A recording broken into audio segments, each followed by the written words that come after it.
بسم الله الرحمن الرحيم. الرحمن علم القرآن، خلق الإنسان علمه البيان. الشمس والقمر بحسبان، والنجم والشجر يسجدان. والسماء رفعها ووضع الميزان ألا تطغوا في الميزان، وأقيموا الوزن بالقسط ولا تخسروا الميزان. والأرض وضعها للأنام فيها فاكهة والنخل ذات الأكمام، والحب ذو العصف والريحان. فبأي آلاء ربكما تكذبان؟ خلق الإنسان من صلصال كالفخار، وخلق الجان من مارج من نار. فبأي آلاء ربكما تكذبان؟ رب المشرقين ورب المغربين. فبأي آلاء ربكما تكذبان؟ مرج البحرين يلتقيان بينهما برزخ لا يبغيان. فبأي آلاء ربكما تكذبان؟ يخرج منهما اللؤلؤ والمرجان. فبأي آلاء ربكما تكذبان؟ وله الجوار المنشآت في البحر كالأعلام. فبأي آلاء ربكما تكذبان؟ كل من عليها فان، ويبقى وجه ربك ذو الجلال والإكرام. فبأي آلاء ربكما تكذبان؟ يسأله من في السماوات والأرض كل يوم هو في شأن. فبأي آلاء ربكما تكذبان؟ سنفرغ لكم أيها الثقلان. فبأي آلاء ربكما تكذبان؟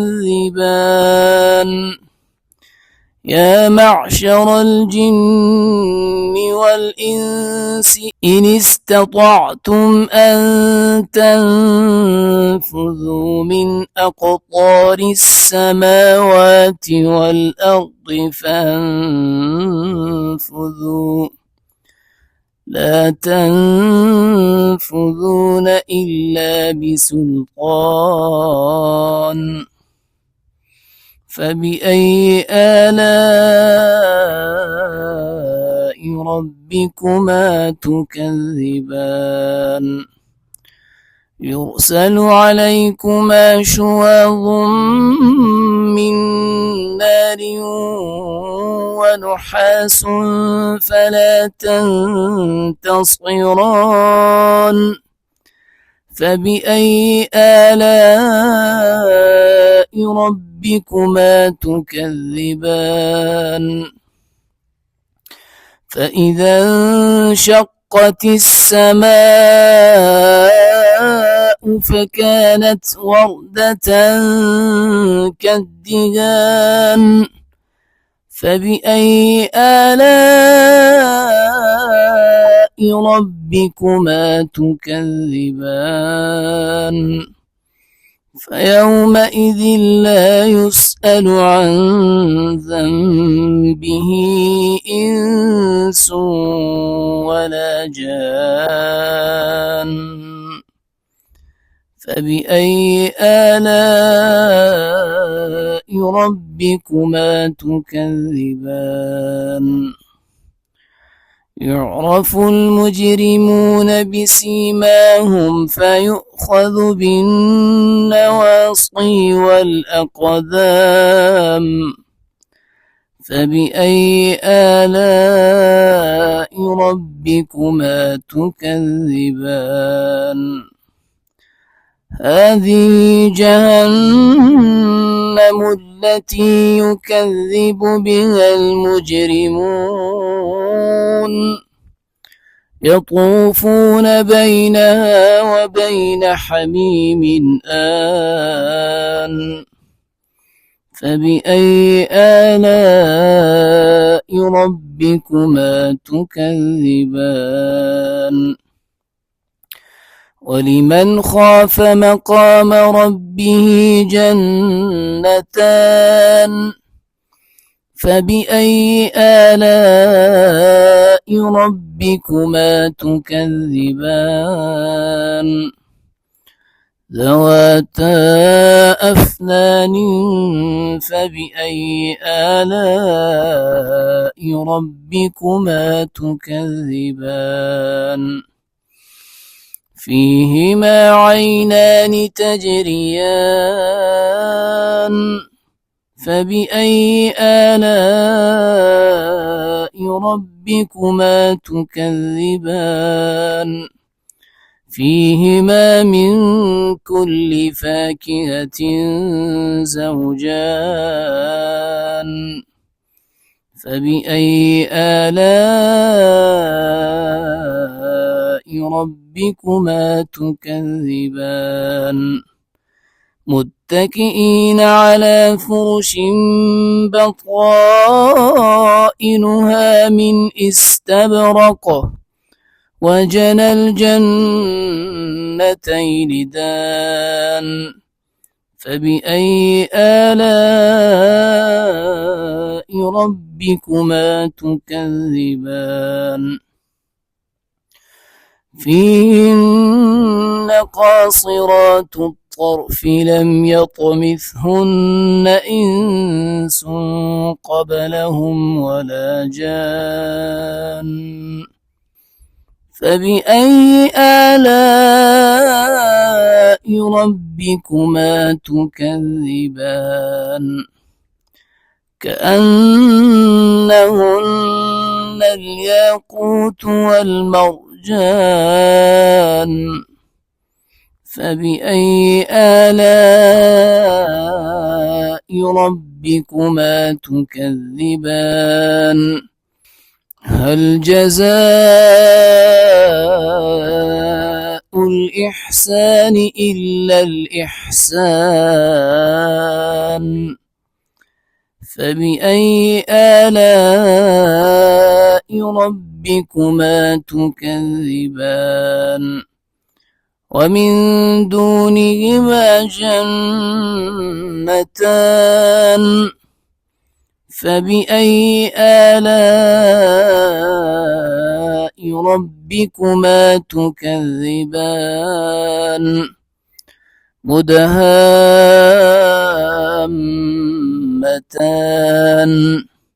فبأي آلاء ربكما تكذبان فيهما عينان نضاختان فبأي آلاء ربكما تكذبان فيهما فاكهة ونخل ورمان